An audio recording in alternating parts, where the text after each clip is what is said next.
So what does the data from Friday practice tell us? Are McLaren in trouble? Do Ferrari actually have pace? And what about Norris versus Piastri? Those questions and more will be answered through data analysis of the sessions, because there's a lot more to this story than just what the fastest laps would imply. So first of all, here is your race pace, and there's quite a lot going on. The first thing to notice, Albon and Behrman actually showing the fastest stints, but if we look at the average speed trap performance, we'll see that Albon here highest, Behrman also incredibly high. These runs were clearly low fuel, high engine mode, not representative of race pace. McLaren also did some similar high speed running on the medium tyre. So if we zoom in on Norris here, we see he does an 18.7, an 18.6. Piastri did something similar, so let's just compare. He did an 18.7, 18.9, and then both of them had a slightly slower lap after that. So Piastri may be about a tenth off, but that's looking very close. So now to get into the actual race pace. So Norris has the quickest stint. It's a 1:21.8 on average. Piastri over here, a 1:22.4. These are both on the soft tyre. They did quite a lot of laps, both of them. And that is quite a big gap to Piastri. That is over 6/10 by the looks of it, which is slightly worrying. Behrman in here, this is a decent long run, quite a lot of laps. It does appear to be lower fuel, but still not a bad indication. Although actually 5/10 off Norris's pace, perhaps that's somewhat what you'd expect, maybe slightly stronger for Haas than usual. It is a shorter lap here than some other tracks, but worrying for Piastri based on that. Next up comes Russell, and being given that this is on the medium tyre and he's, less than 2/10 off Piastri on average, I'd say this looks slightly stronger for him than the Mercedes did last weekend in Austin, where they're sort of middle of nowhere when trying to fight with those front guys. Ocon on the hard tyre, another one encouraging for Haas, slightly lower fuel most likely. Same with the Saubers when you look at the top speeds. And then comes Alonso after that, 22.7 on average, and then Antonelli. So Antonelli on average on that medium tyre doing a 22.7 also. If we go back to just quickly look at Russell, he was doing a 22.6. So actually pretty good from Antonelli. That's a good indication. And we have seen his form starting to creep up. But this is the worry now. We've got Verstappen out here on a 22.8. This is quite a long way off Norris. So Norris was 21.8. We've got now Verstappen out here, 22.8. This is a second of race pace that he is losing. However, it is on the medium tyre compared to Norris on the soft. But even then, it's behind Russell on the medium tyre. It's behind Antonelli on the medium tyre. So this is not a brilliant indication for him. Beyond this, the Ferrari race pace, yes, they might have looked pretty good on the short runs, but it's nothing special. It's a 22.9 pretty much here for Leclerc and a 23.1.5 for Lewis. So it's a few tenths between Hamilton and Leclerc like usual, but they are nowhere special compared to the rest of the field. And just for a bit more context, we saw this 6/10 gap between Norris and Piastri just a second ago. Their top speeds, I mean, there is nothing to suggest that Piastri was slower because he was running more fuel, lower engine mode. His average speed trap performance is actually a small chunk better than Norris's. So this does look like Piastri is genuinely struggling, unless there's something different about those two cars. Of course, we're never going to know that unless it comes out in interviews. Perhaps they're exploring different setup options, but that is interesting to see. The other thing that can contextualize this more is we see quite big spread in how these stints evolve, and sometimes this can be, for example, Russell's stint 1 here. Sometimes it can be that they start the stint conservatively and then start pushing more, or it's just an indication of tyre wear, and we can see this if we isolate the stints. So the ones we are interested in, let's have a look at Norris stint 2 on its own. So here, right, soft tyre run, very clear. This looks like tyre wear. Of course, fuel is burning off here, yet the tyre wear is absolutely dominating. The lap time is coming up, not out of choice, but most likely out of tyre wear. Piastri, so Piastri stint 2 is then a good one to look at with that. Actually a relatively slightly more flat line, so perhaps Piastri was driving a bit more conservatively to keep the pace more even, although it does still creep up a little bit. And then also to look at Russell, so that's Russell's stint 1. And it's a very similar story. He does actually seem to conserve and then start going quicker, but then the lap time does fall away. And I can only imagine this is tyre wear, tyre overheating, or perhaps even engine and power unit management that has to go on. And then to add Verstappen's long run stint into this is very insightful. This line is the most flat of anyone's. There is very little increase in lap time. We have one spike here, perhaps that's traffic, so I'd say we can ignore that. Overall, he's starting here with an 82.6, ending here 82.9, here 82.6 exactly. So is Verstappen keeping something in pocket? Was this a more conservative race run? I'm sure they're not trying to hide pace, but it could just be a slightly different run plan, although the pace is still worrying. I mean, just look at this. Verstappen 82.6, Norris 81.4. Yes, that's soft versus medium, but even then. And in interviews, Verstappen did also sound worried.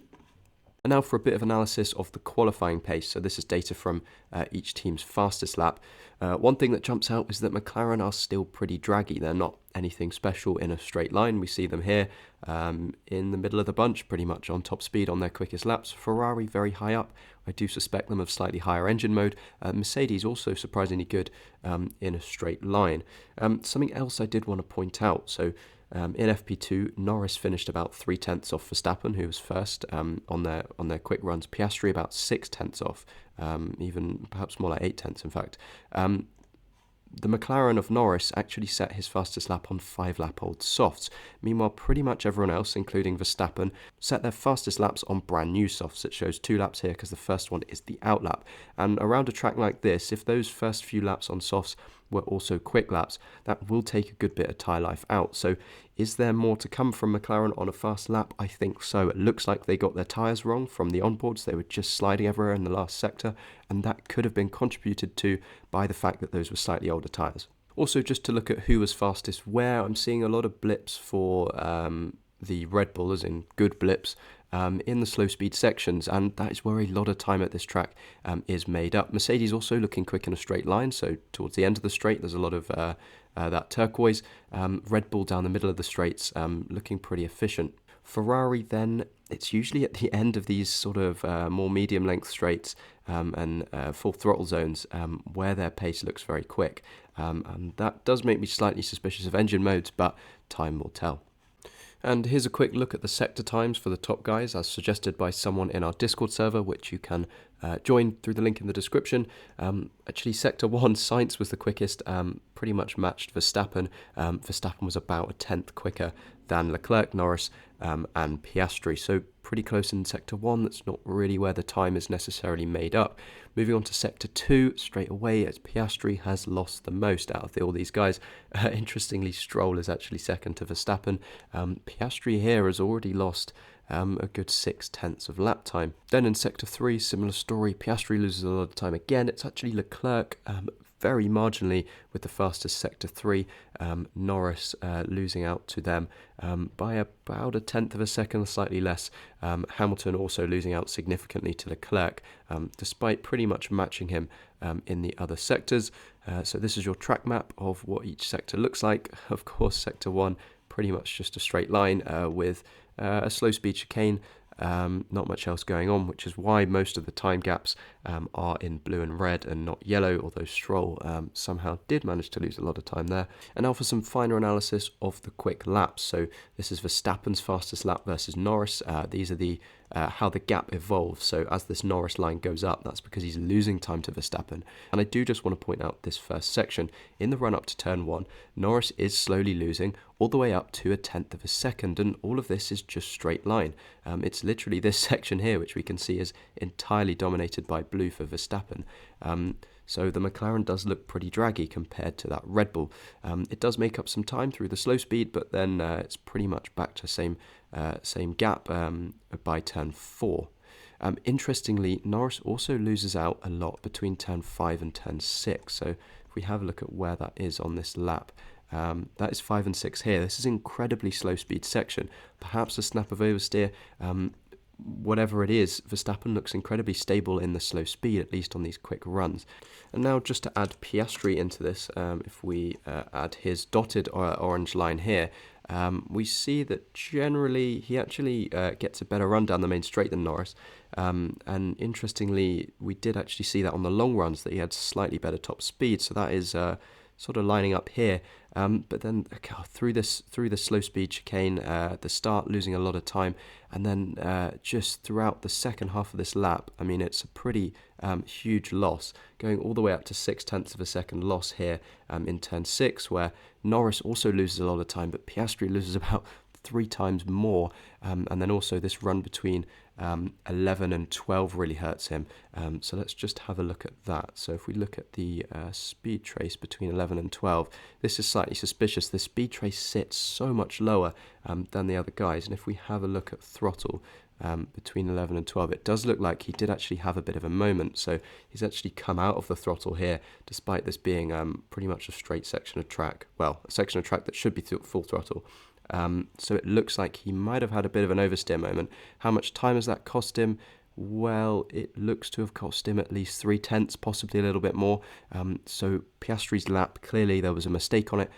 Without that mistake, perhaps the gap would have been more like 0.4 to Verstappen, but that's still 0.2 slower than Norris.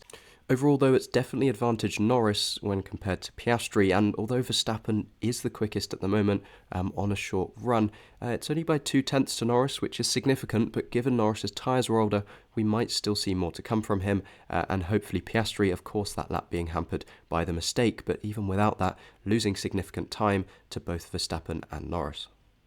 Anyway, that's all the data I have for you. It does look very interesting. It's going to be really cool to see how this McLaren-Red Bull battle pans out, and of course also that inter-team Piastri versus Norris battle. But that's everything I have for you. Please do come back on Sunday evening. I will have a full race analysis video for you. But that's all, so thank you for watching, and I'll see you soon.